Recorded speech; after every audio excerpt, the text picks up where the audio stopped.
ॐ वाङ् मे मनसि प्रतिष्ठिता मनो मे वाचि प्रतिष्ठितम् आविराविर्मयेधि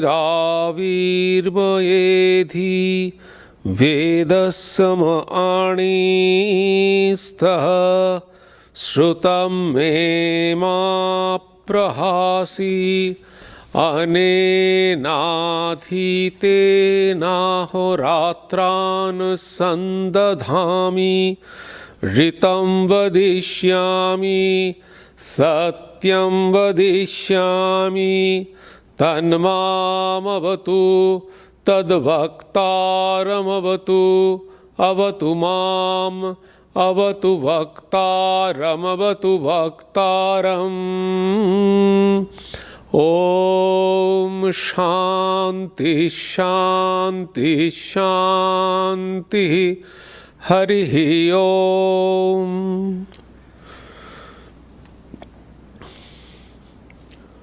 Om.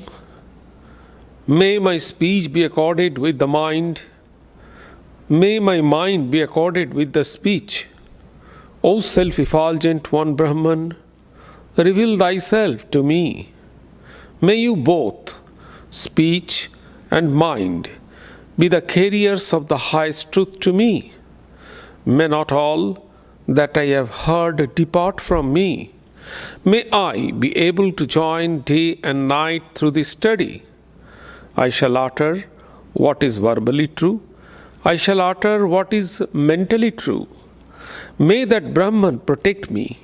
May that Brahman protect the teacher. May that Brahman protect the teacher. Peace, peace, peace be unto you all.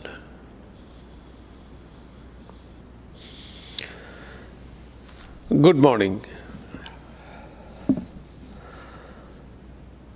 We are studying Buddha's life from critical point of view.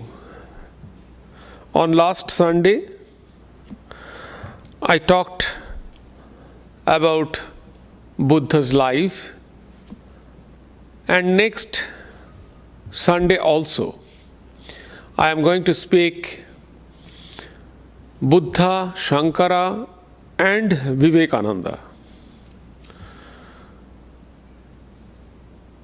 On last Sunday, I raised 3 questions from Buddha's life.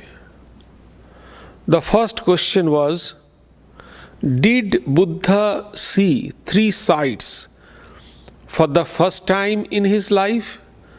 In many Buddhistic scriptures, we find that Buddha saw those 3 sides for the first time and he left his home and hearth.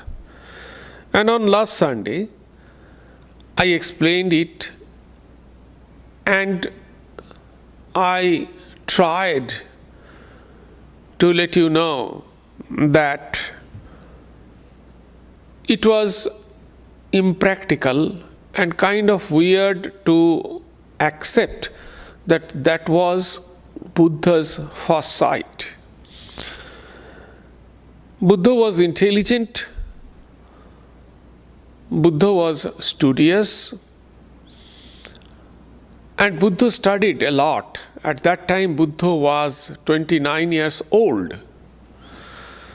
And Shuddhadana tried to confine Siddhartha with books and all other things of entertainment in his palace, because he knew that Buddha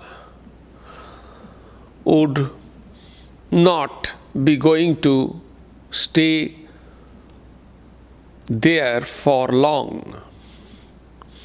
However, we explained last Sunday that it was a conversion and Buddha's ground was ready, and those 3 sides only lit the fire of renunciation in his heart.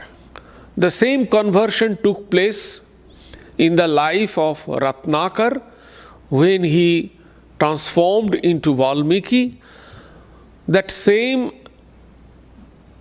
conversion took place in Arjuna after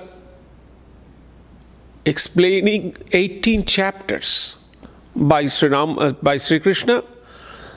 That conversion took place in the life of Sri Ramakrishna when he saw the white cranes under the dark cloud, and that conversion took place in the life of Swami Vivekananda when he was traveling to Madhya Pradesh, Raipur, and saw a huge beehive and the bees in between two hillocks, and the bees are coming in and coming out. So all these are the conversion. It was not the first sight, what I believe. So it was a kind of spiritual conversion within Siddhartha that took place. My second question was, what was the discovery that Buddha found under the bo tree? Surprisingly, he did not describe anything in his teachings and in any of the Tripitaka, the main scripture of Buddhism. You know, Tripitaka is the main pillar, main scriptures of Pitaka means basket. Pitaka means basket. Tripitaka means three baskets. So three baskets, each basket is full of scriptures. So those are Vinaya Pitaka, describes the rules and regulation of Buddhism. Then Abhidhamma Pitaka describes the philosophy of Buddhism, and Sutta Pitaka describes Buddha's discourse. So Buddha's quest was total lasting solution of the suffering. Besides existential problem, according to him, suffering means old age, sick person, some diseased person, disease and death. Those are the suffering, basic suffering. If he had thought that there could be a worldly solution of those problems,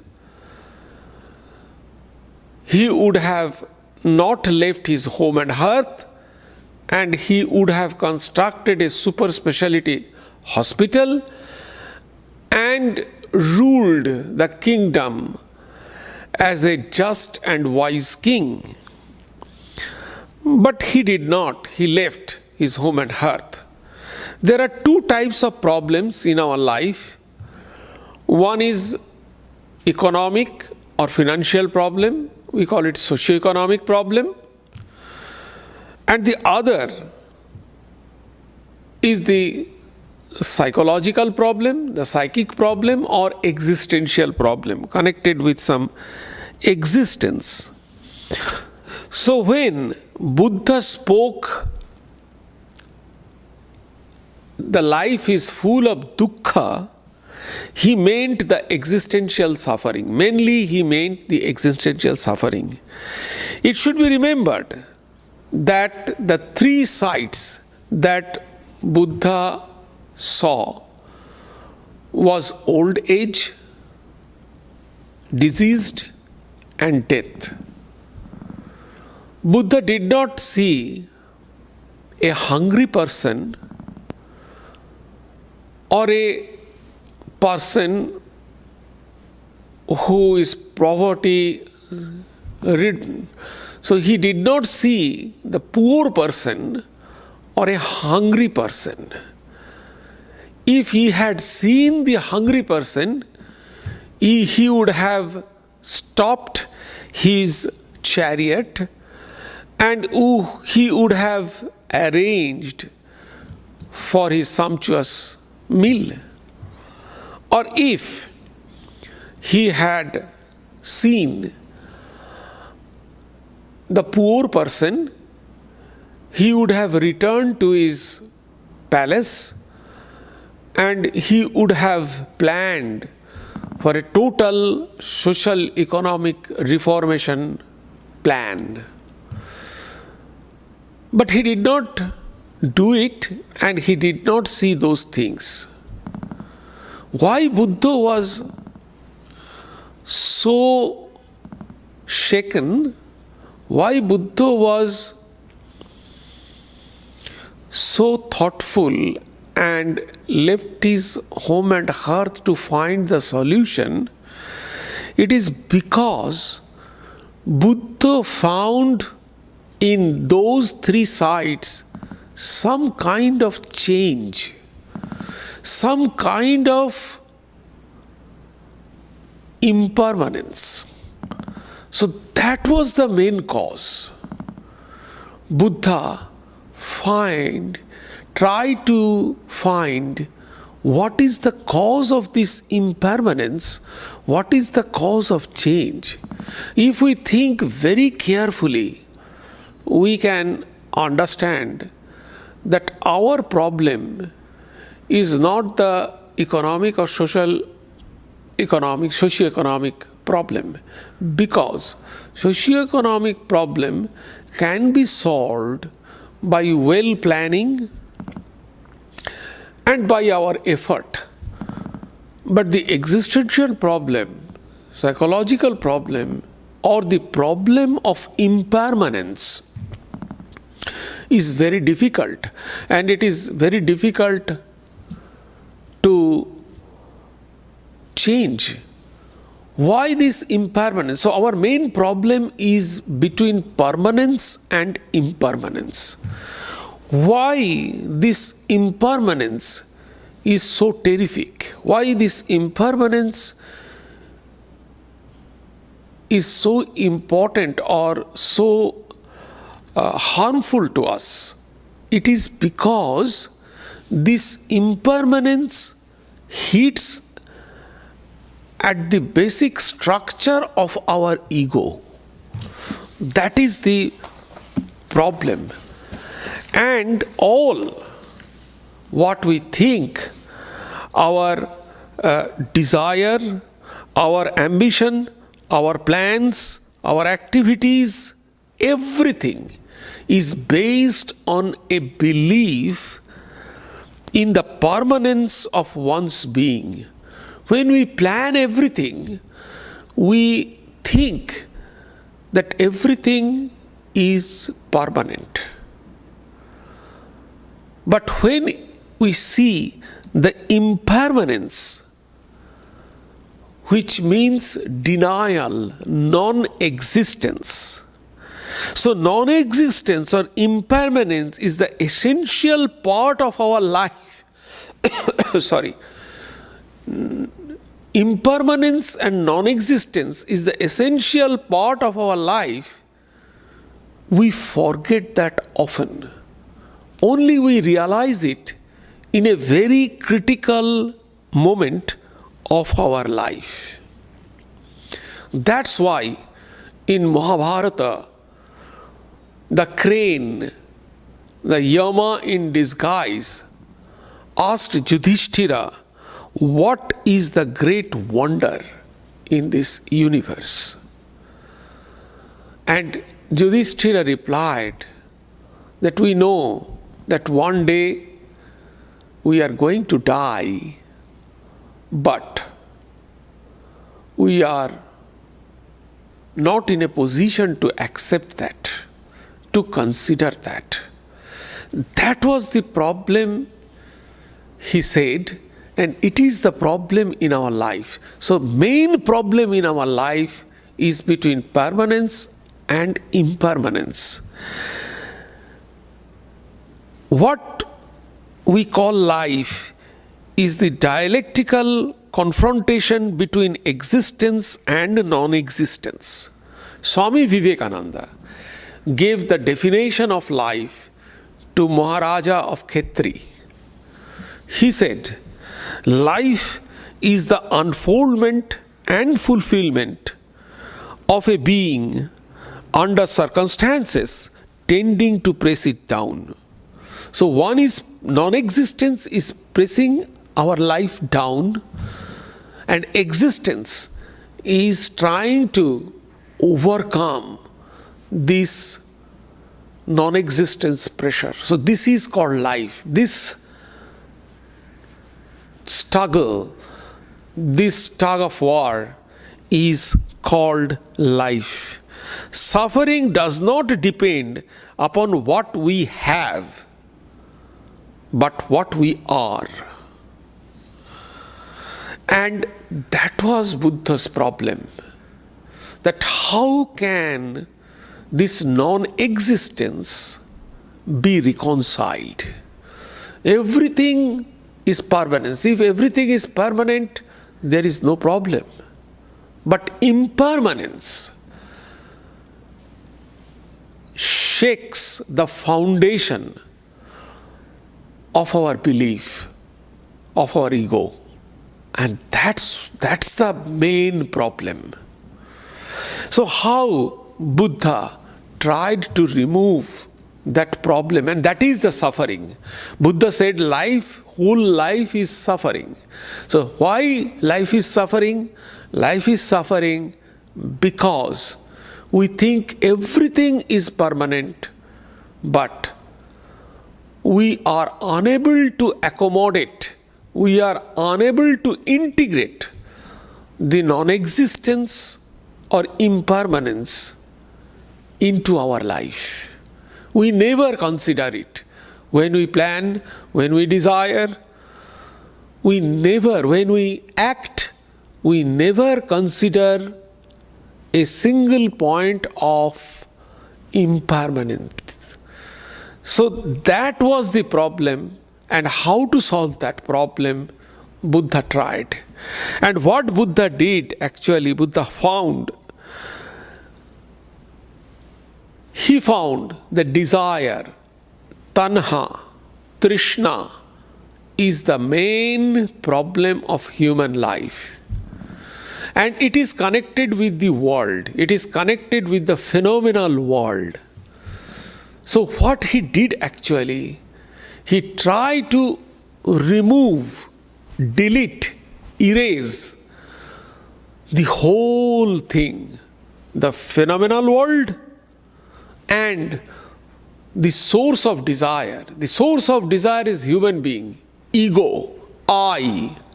So he completely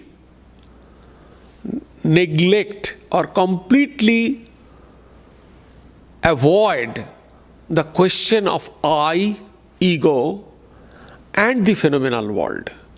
So he proved that there is no existence of I, there is no existence of phenomenal world. Shankara also accepted both existence and non-existence, but Buddha accepted Shankara accepted only non-existence.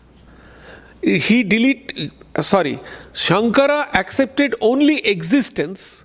He avoided non-existence, but Buddha did not accept existence and non-existence both. The law of momentariness, how he denied the phenomenal world. He said, everything is momentary. Everything is passing by, or everything, according to Buddha, is continuous, confrontational, momentary physical elements. So the existence of only an instant, the existence of phenomenal world, the existence of I is momentary, kshanika. So it is momentariness. He said, nothing is permanent, everything is impermanent. The phenomenal world and I. So how, in this way, he removed the concept of phenomenal world and I by the philosophy or by the principle of kshanika, momentariness.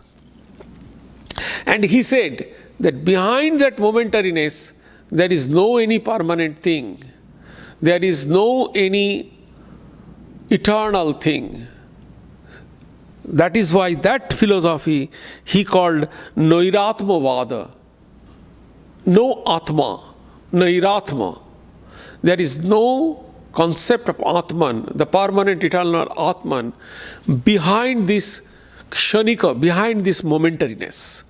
Nothing is permanent behind this momentariness. Everything is in a flask. Everything is momentary. Everything is passing.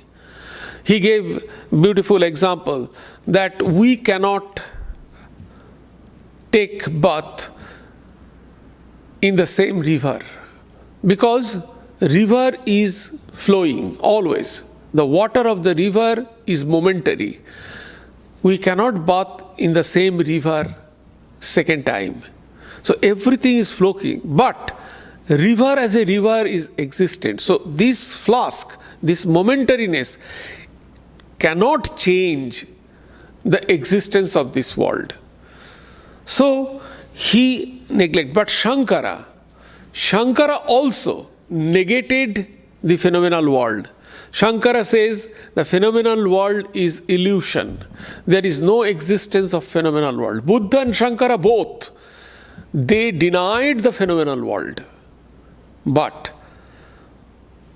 Shankara accepted the eternal truth, the absolute eternal Atman, behind this momentariness, behind this change, behind this relativity. So Shankara accepted the eternity behind this phenomenal world.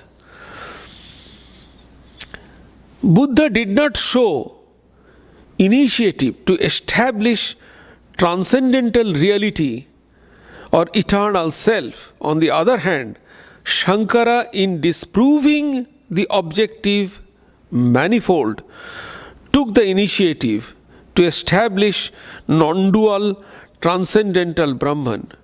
To prove that, Shankara brought the concept of Maya and substratum. So both of them actually denied the phenomenal world and I. But Shankara accepted that behind the false I, the ego I, there is the eternal capital I, which is Atman and which is connected with eternal Brahman. Both of them identified that desire is the sole cause of suffering and desire is connected to the phenomenal world. To resolve this problem, both proved that this phenomenal world is unreal, what I have already mentioned. Why Buddhism is popular? It is because Buddha did not say anything transcendental, where Shankara tried to establish the eternal Atman behind this relative phenomenal thing, and that Atma is transcendental. You cannot understand it in ordinary sense. So you have to realize it is the transcendental aspect. Buddha did not say anything which is transcendental. So Buddha proved everything by perception. His basis of proving everything is perception, what we are perceiving, and inference. So there is nothing transcendental. So that's why Buddhism is so popular. But Shankara, he accepted the transcendental thing, and which is difficult to explain. We have to understand that. So Buddha's concept is very straightforward, whereas Buddha emphasized the means of proof as perception and inference. Shankara accepted the means of proof as Shabda, means the scripture, the authority of scripture. That Shankara accepted. Shankara established a religio-philosophical system. His is completely religio-philosophical system. But Buddha established ethico-humanistic religious system. So Buddha's concept is principle or theory is based on ethics. Buddha said, the Four Noble Truths, there is suffering, there is a cause of suffering, there is a way out of suffering, and this way out is the Eightfold Path. Now the whole concept, this Eightfold Path and this Four Noble Truths, it can be divided into two broad headings. That is, the right understanding of the cause of problem, right understanding of the problem, and right living. So this right living is completely ethical. So Buddha's theory is based on ethical. So it is ethics. So it is ethico-humanistic, and there is a love, Maitri. So love for everybody, service for everybody. Buddha's heart was a very large heart, and he served people like anything. He wanted to offer his life for a mere animal, a swan or a goat. So Buddha's theory was an ethico-humanistic religion. But Shankara's is religio-philosophy. So he emphasized on philosophy. So Shankara's is a religio-philosophical system. So he developed a complete system. While Buddha traced the source of all suffering to ignorance, Shankara traced the source of all happiness to knowledge.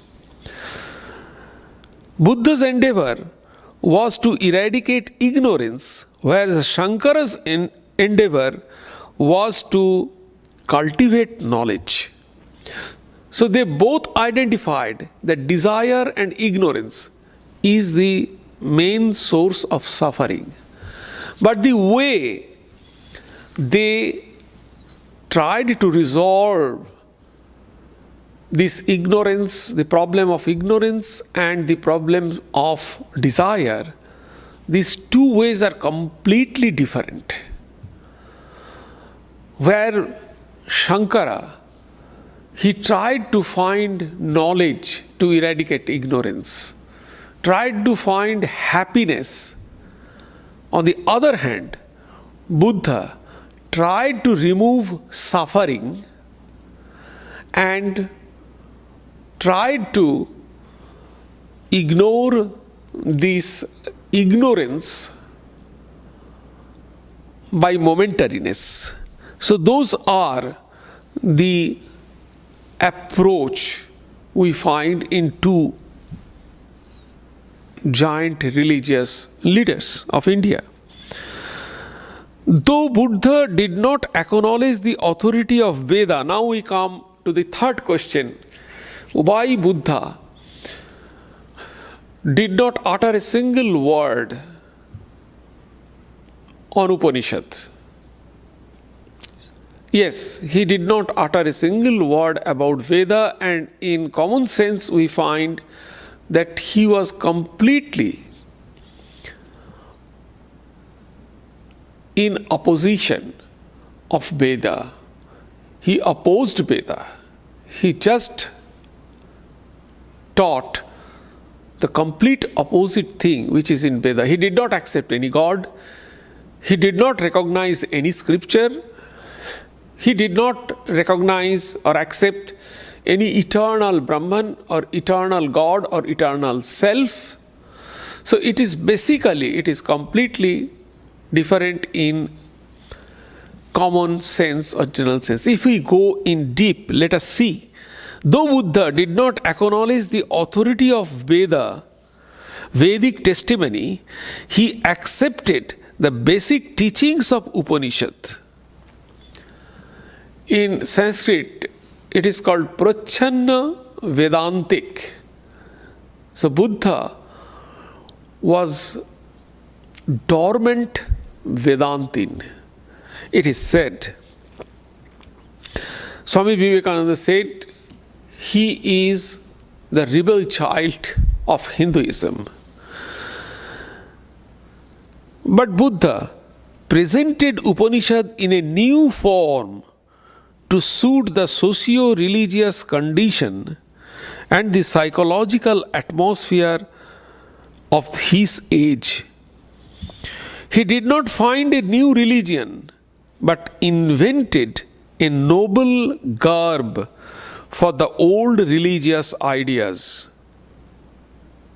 It is evident from his own word. He did not utter a single word on Upanishad or Veda, it is true, but his philosophy, his principles, he presented in a new way according to the need of his time, the same old principles. Let us try to find it. He said, I have seen the ancient way, the old road that was taken by the formerly all awakened, and that is the path I follow.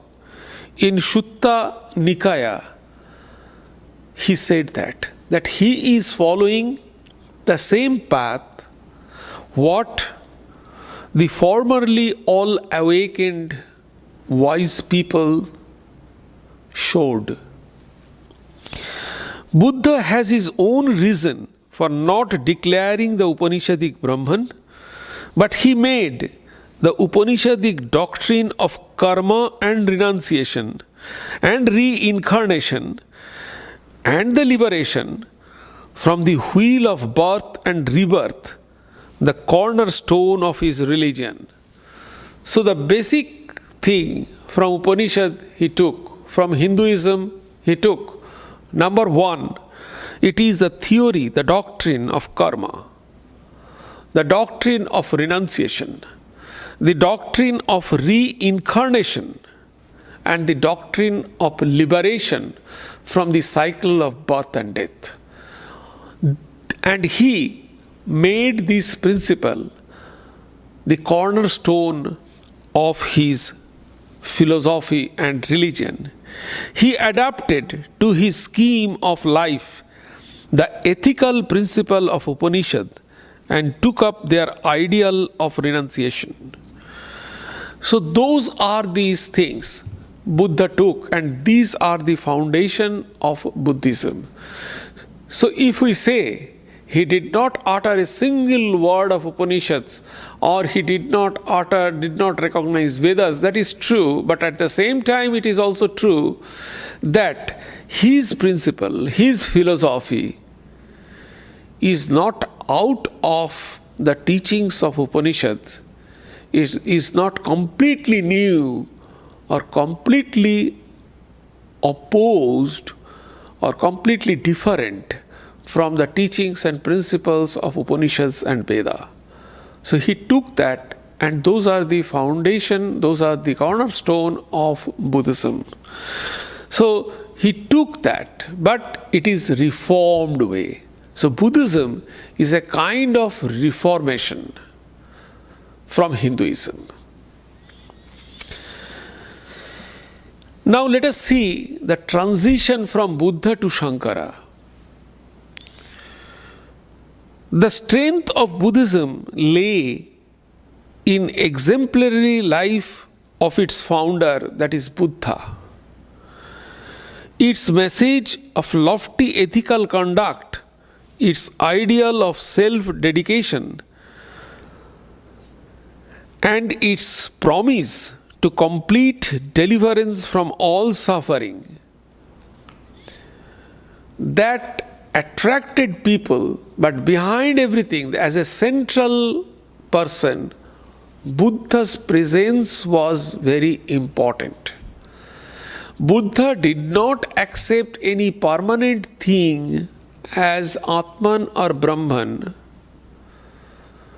but his presence, his personality, his teachings acted as a hub of his religious will. So he was the central figure. Centering him, everything flourished in Buddhism. After his demise, there was a huge gap, particular in that role, particular in that position. Unlike other religions,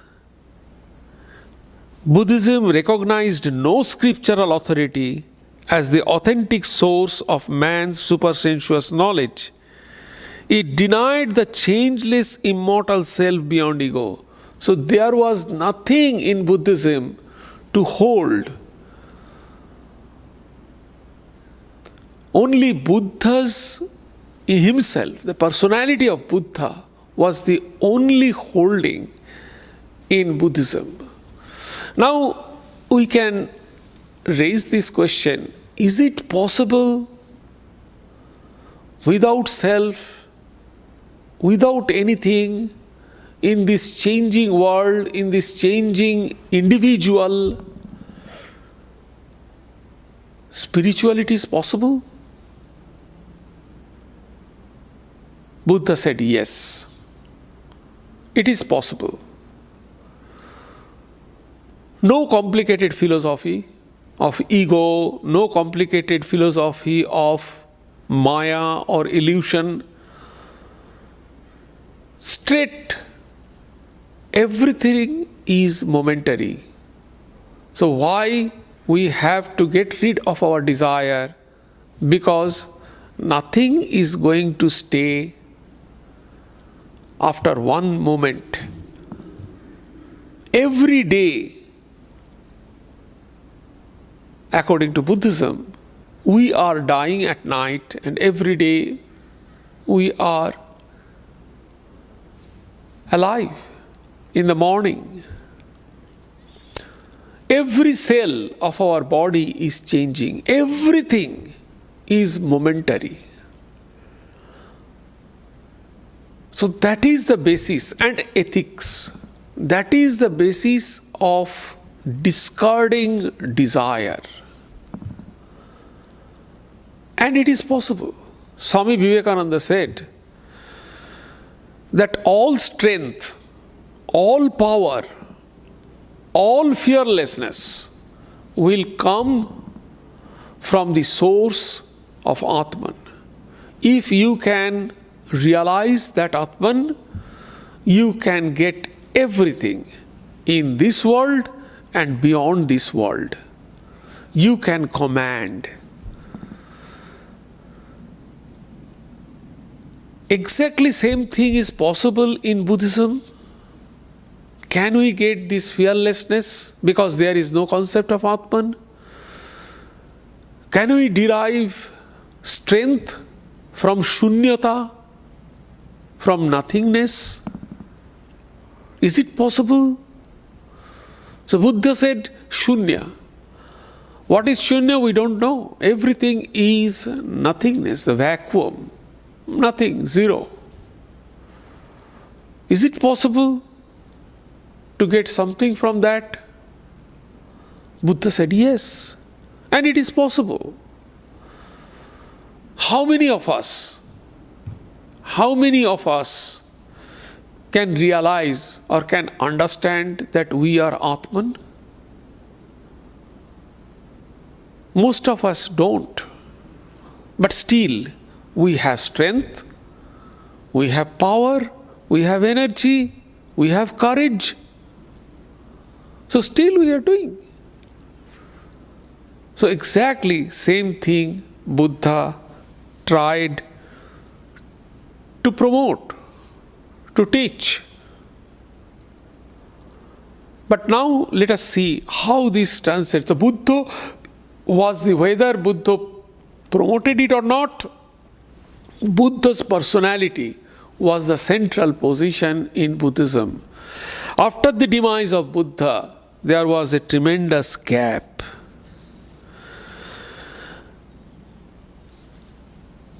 And then people try to find something to hold. Because in Buddhism, there was no God, there was no literature, nothing was there in Buddhism to hold. Buddha said when he was passing away that the scripture, Buddhistic scripture and Buddha's teaching will become Buddha itself. So physical Buddha may go, but the teachings of Buddha will become Buddha himself and the organization. So that is why they said, Buddham Shangham Sharanam Gacchami. So Shangha, the whole organization will become the gross body of Buddha, and Buddha's teachings will become the Buddha himself. But people found it difficult to practice. Although there was no any transcendental concept in Buddhism, but still people found it difficult to practice. Buddhism did not give any metaphysical ground of a man's disinterested love for all living beings. I have said that Buddha's religion was ethico-humanistic religion. So that humanistic service part was there. Buddha did not give any answer, philosophical or metaphysical answer, why we should love others. Vedanta gave this answer, why we should love others.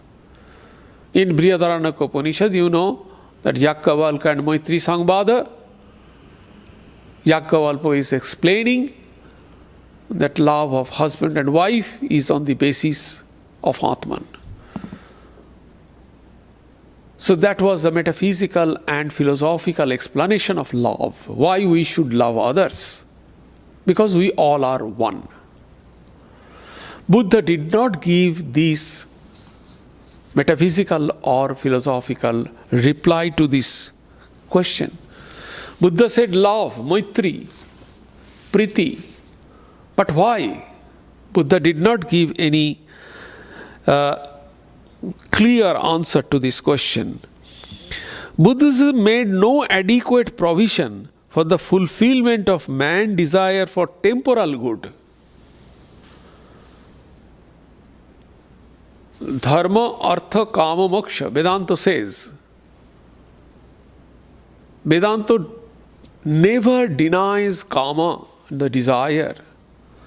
So the temporal good, the permanent good is the liberation. But what is the temporal good? The Kama, the desire, or Obhuddhaya.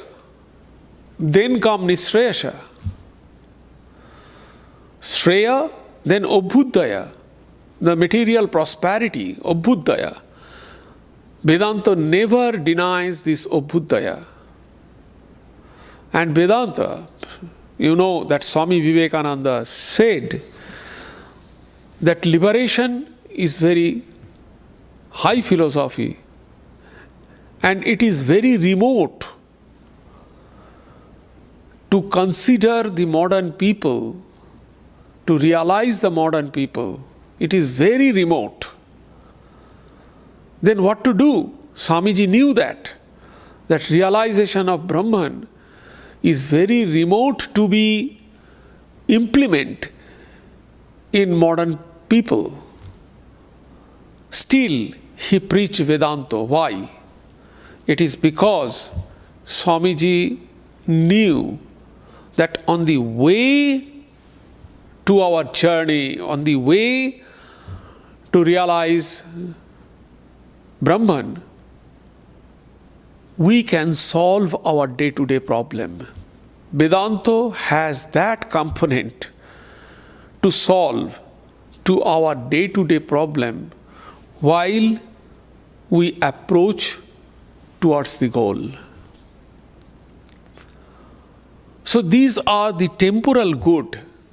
Vedanta has the provision of temporal good, but in Buddhism, we do not find the provision of temporal good.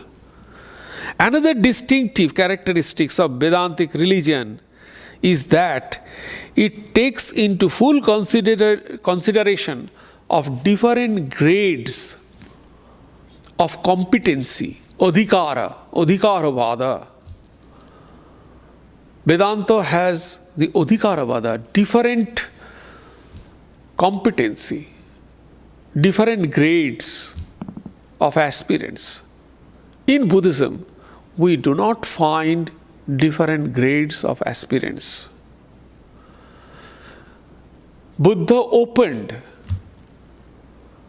monasticism and liberation for everybody. It is good, Swamiji appreciated that. But definitely there must be some adhikara, grade. For the highest, we all not are capable of. The next thing is that in Vedanta, we find that there are 4 options one can opt according to their mental setup, according to their traits of mind. The 4 yogas, Karma Yoga, Bhakti Yoga, Jnana Yoga and Raja Yoga. So according to the mental setup, one can accept and take up any of the paths. But in Buddhism, we do not find that kind of options.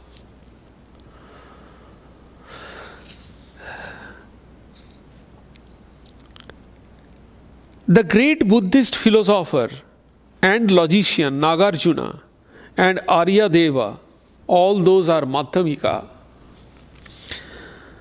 You know, there are 4 schools in Buddhism. So this Nagarjuna and Aryadeva are Madhyamika, and Asanga, Vasubandhu, Dingnaga, Dharmakriti are in the Yogachara groups. This Madhyamika and Yogachara as Mahayana. There are 3 sects in Buddhism. The Mahayana, previously it is called Hinayana, now it is called Theravada. And another Tibetan Buddhism, which is called Virajana.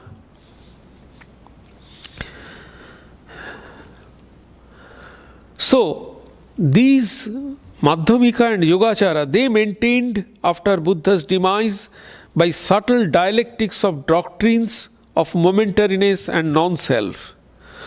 On the other hand, Vedic schools, particularly Nyaya, Sankhya, Mimamsaka, sharply reacted to their arguments and repudiated their epistemological views in order to overthrow their doctrines. It is said that the great Mimamsaka philosophers Kumarila Bhatta defeated Dharmapala, the celebrated Buddhist teacher at the University of Nalanda, in an open debate. This discredited Buddhism considerably. It was under Dharmapala that Kumarila Bhatta had studied Buddhism. So Kumarila Bhatta, the Mimamsaka, great Mimamsaka scholar, he defeated Dharmapala, his teacher. And then Kumarila Bhatta travelled all over India and had disputation with Buddhist and Jain philosophers who acknowledged their defeat. So Kumarila Bhatta spreaded the Mimamsaka philosophy all over India, and that was the cause of some kind of not total but partial damage towards Buddhism. Thus, he made the Mimamsa schools a predominant. It was at this stage Shankaracharya appeared on the scene and challenged the Mimamsakas and defeated Kumarila Bhatta. So when Mimamsakas is overpowering Buddhism, so Shankara's main challenge was two. Number one, Buddhism. Number two, Mimamsakas, the Mimamsa philosophy. And you know, the Mimamsa philosophy is completely karmakanda, the ritualistic philosophy. One of the great achievements of Shankara was the reabsorption of Buddhism. So what Shankara did, I have already mentioned, there are some lacuna in Buddhism, and especially after demise of Buddha, it became prominent. And then the defeat of Dharmapala by the Mimamsaka scholar Kumarila Bhatta. And at that point, Shankaracharya came. So Shankaracharya's challenge, there was two challenges before Shankaracharya, mainly. One is Buddhism, another is Mimamsakas. So Shankaracharya defeated both. And another thing Shankara did, he reabsorbed the main principle, the main tenet of Buddhism. He did not actually drive out Buddhism.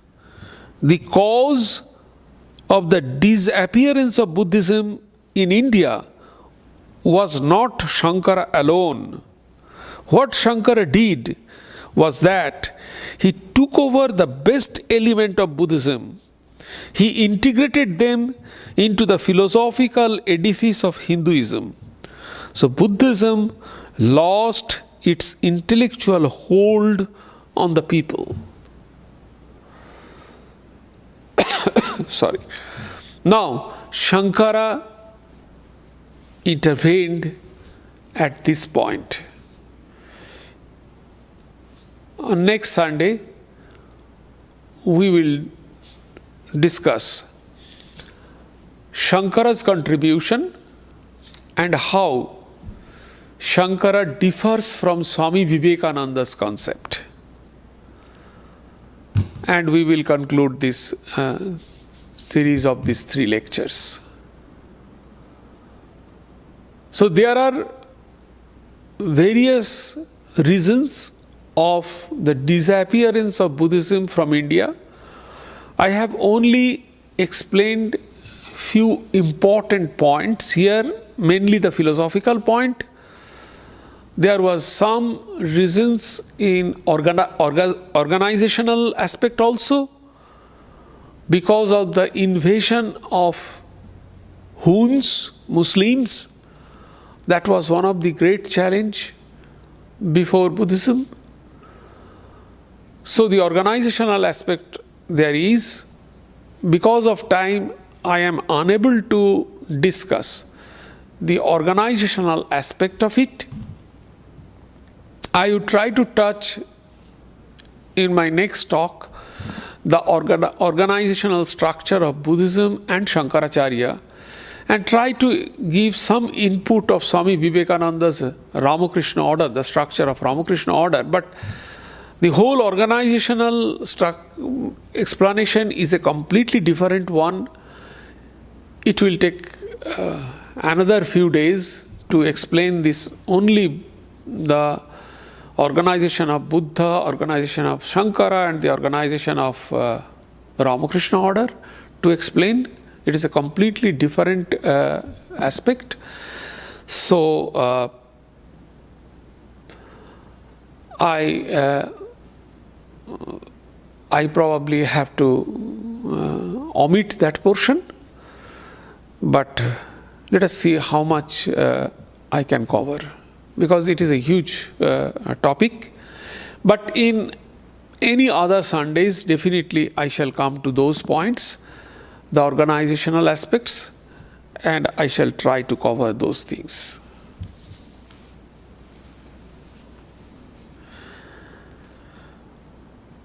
Sarve bhavantu sukhinah, sarve santu niramaya, sarve bhadrani pashyantu, ma kaschid dukkham apnuvat, sarvastarotu durgani, sarvo bhadrani pashyatu, sarva sadbuddhim apnotu, sarva sarvatra nandatu, durjana sajjano bhuyat, sajjana shantim apnuvat, shantam uchcheti bandhebhyo, muktaschanyan vimochayet.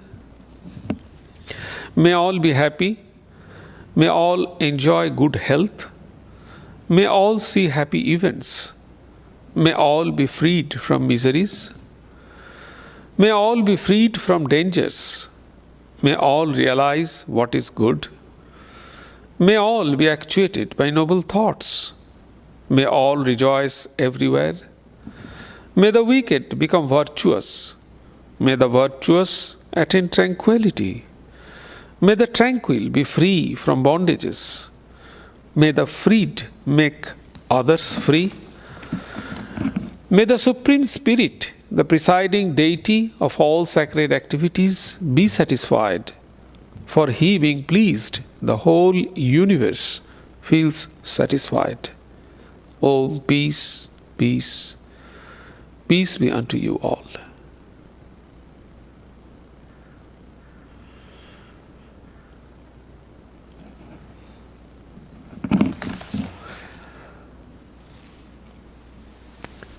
Thank you. Please take care to stay safe.